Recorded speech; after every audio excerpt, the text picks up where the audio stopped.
Radio Sucesos 101.7 FM presenta su noticiero Sucesos con Milton Pérez y Verónica Larrea. Un periodismo libre para una democracia plena.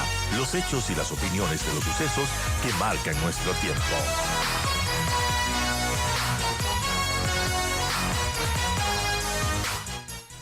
Gracias al abogado Ismael Quintana por estar con nosotros. Bienvenido, doctor Quintana.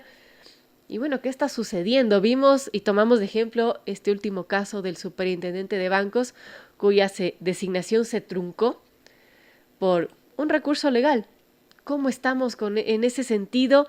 Y bueno, ¿qué hacer con estas acciones de defensa de derechos que ahora parece que hay un abuso, una desnaturalización? Bienvenido, Ismael Quintana, lo escuchamos. Bueno, buenos días, Verónica. Un abrazo para usted, un saludo para quienes nos están escuchando a través de Radio Sucesos.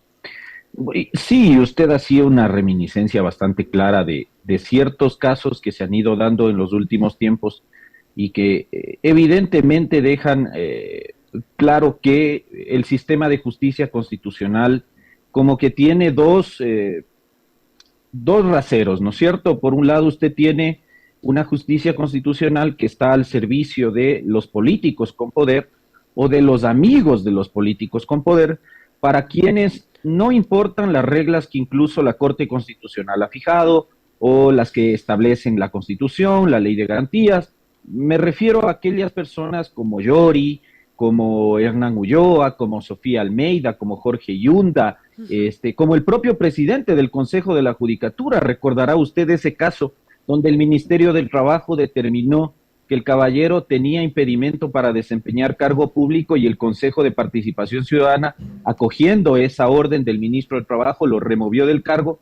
El señor presentó a sí mismo por allá en algún cantón de esos medios desconocidos de acá del Ecuador una medida cautelar y en cuestión de 15 minutos el señor fue restituido al cargo. Lo propio hizo la doctora Maribel Barreno, vocal del Consejo de la Judicatura. Es decir, hay hartos casos en los cuales usted ve que hay una justicia constitucional para los políticos, para los privilegiados, para los que tienen poder o influencia, y hay otra justicia constitucional para los de a pie como usted, como yo y como quienes nos están escuchando. Es decir, donde los jueces ahí sí son exigentes, quisquillosos con las reglas de competencia, quisquillosos con los actos que se impugnan, ¿no es cierto? Ahí sí, a la orden del día están los fallos de la Corte para desestimar los casos. Mientras que en estos otros, las estimaciones son abiertamente desconocedoras de incluso jurisprudencia expresa de la Corte Constitucional, ¿no? Y como usted ve, parece que estamos asistiendo a esta suerte de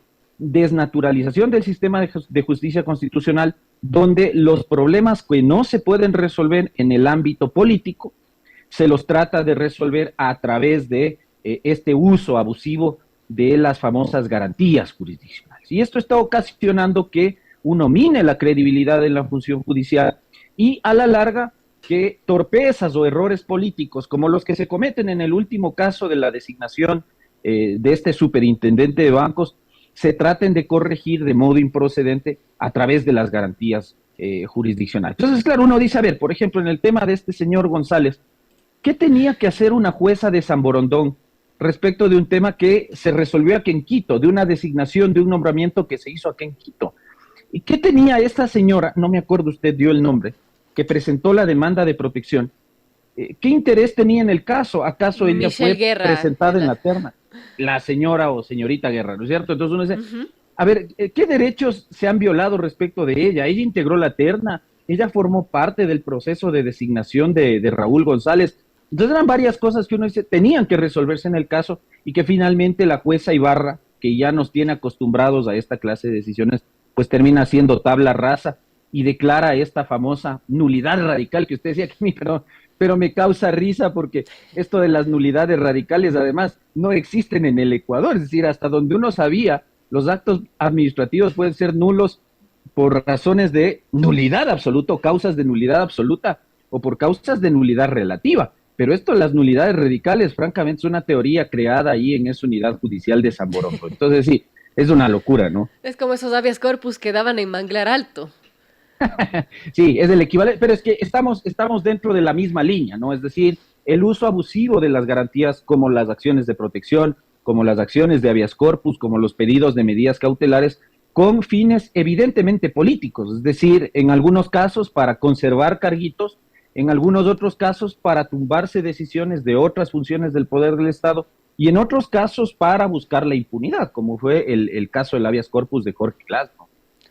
Ahora, doctor, ¿qué hacer con estos abusos? Porque entiendo que si existen estas garantías jurisdiccionales es justamente para proteger a los ciudadanos, sus derechos, etcétera, pero cuando se dan abusos, ¿qué es lo que cabe? ¿Eliminarlos? ¿Procede eso? ¿Qué se debería hacer? Porque, claro, es raro que, por ejemplo, se intrometan este tipo de recursos en la función legislativa para que ciertas autoridades se aferren a sus cargos, por ejemplo. ¿Qué hacer entonces? ¿Están mal planteados estas garantías jurisdiccionales? ¿Hay que regularlas? ¿Qué podría hacerse? A ver, indudablemente yo no voy a compartir, hay gente que cree que hay que desaparecer en las garantías jurisdiccionales, como que aquí no debería haber habeas corpus, acción de protección o medidas cautelares a partir de estos malos ejemplos que evidentemente denotan un uso abusivo, como le decía. Bien dicen, echa la ley, echa la trampa, ¿no? Y esto quizás podría dar para eso.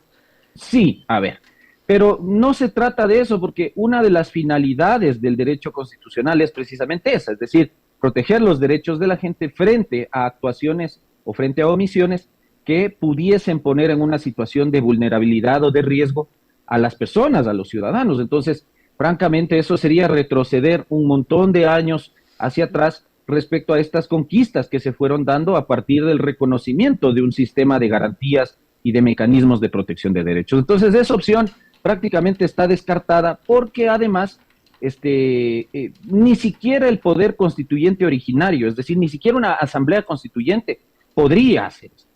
Ahora, tampoco podemos quedarnos de brazos cruzados, es decir, mirar esto y decir, bueno, entonces ya habrá que acostumbrarse a que los políticos hagan esto y a que usted se encuentre con uno que otro juez que se preste para estos sainetes políticos, ¿no es cierto? No, para eso entonces usted tiene varias cosas. Y la primera es la labor que tiene la Corte Constitucional respecto a esto. Por eso muchos regresamos a ver y decimos, a ver, la Corte no es que es la gran culpable de esto, pero sí hay cuestiones que deberían desarrollarse o al menos delimitarse con claridad en las reglas que la Corte va fijando a través de su jurisprudencia, ¿no es cierto? Claro. Que se sancione con actitud drástica estas conductas de jueces como la doctora Larissa Ibarra, es decir, que se declaren los errores inexcusables, que se declaren las negligencias manifiestas para que se sancione en los casos que corresponde destituyendo a estos jueces, pero también que se fijen reglas claras respecto a este uso político de las garantías jurisdiccionales, ¿no es cierto? La Corte parece que trató de dar alguna luz a partir del caso de Jorge Yunda, que usted recordará, llegó a conocimiento de la Corte, pero después de eso usted empezó a ver una especie de hemorragia de acciones constitucionales con finalidades políticas. El caso El Yori, el caso Guamaní, el caso Murillo, el caso Barreno, el caso de ahora del superintendente de bancos, y son temas a través de los cuales la Corte evidentemente va a tener que pronunciarse. Lo que quiero decir es que la Corte Constitucional en esta materia, además de una función evidentemente jurisdiccional, también tiene una responsabilidad de orden pedagógico. Quiere decir que la Corte a través de sus fallos nos tiene que dar a jueces, fiscales, defensores públicos y abogados en libre ejercicio las pautas, las reglas claras de hasta dónde nosotros podemos ir con el uso legítimo, válido, de una acción de protección, de una medida cautelar, de una acción de habeas corpus. Pero si usted tiene una Corte que es timorata, que se contradice, que le dice una cosa en un fallo, y vuelvo al ejemplo del habeas corpus de Jorge Glass, porque hay que reconocerlo aunque cueste, ¿no? Porque a los seres humanos no nos gusta cuando nos señalan nuestros errores. Entonces, la Corte abrió la puerta al famoso habeas corpus correctivo. Eso no existía en Ecuador hasta antes de estos fallos que dictó esta Corte Constitucional, permitiendo habeas corpus en los casos en los cuales existe sentencia condenatoria ejecutoriada, para, vía habeas corpus, permitir que una persona salga en libertad con medidas alternativas. Eso no dice el 89 de la Constitución, eso no dice el 44 de la Ley de Garantías Jurisdiccionales, eso lo dijo la Corte. Entonces, cuando usted tiene una Corte excesivamente garantista, como se suele decir, los políticos, los corruptos, ¿no es cierto?, se toman de ese garantismo para emplear el sistema de justicia constitucional para estas finalidades de impunidad, para finalidades políticas que son totalmente distantes de lo que persiguen las garantías jurisdiccionales. Entonces, en esto, insisto, punto número uno, la Corte. La Corte va a tener que delimitar, no significa desaparecer, delimitar el ámbito de acción, de objeto de estas acciones de defensa de derechos. Por otro lado, mejorar el sistema judicial. Probablemente habrá que entrar ya ahora sí en una discusión seria sobre implementar a través del Consejo de la Judicatura un sistema de unidades judiciales, de salas en cortes provinciales especializadas en materia constitucional, para que ya no nos esté pasando esto de que usted presente en Manglar Alto, presente en San Borondón, presente en El Puyo, presenta donde se le da la gana, donde curiosamente hay jueces multicompetentes que son generalmente los que terminan accediendo a esto. Entonces hemos ya venido con algunos colegas insistiendo en que se necesita un sistema de judicaturas, de unidades judiciales especializadas en materia constitucional. Sé que esto no va a resolver todo el problema, pero al menos va a ayudar para que quien le resuelva una acción de protección, quien le resuelva una medida cautelar, quien le conozca un habeas data, un habeas corpus, sean jueces que primero le van a entender el problema que usted está llevando a conocimiento y en segundo lugar que se entiende van a conocer la jurisprudencia de la Corte y aplicarla con corrección. Y tercero, sancionar el uso abusivo de las garantías.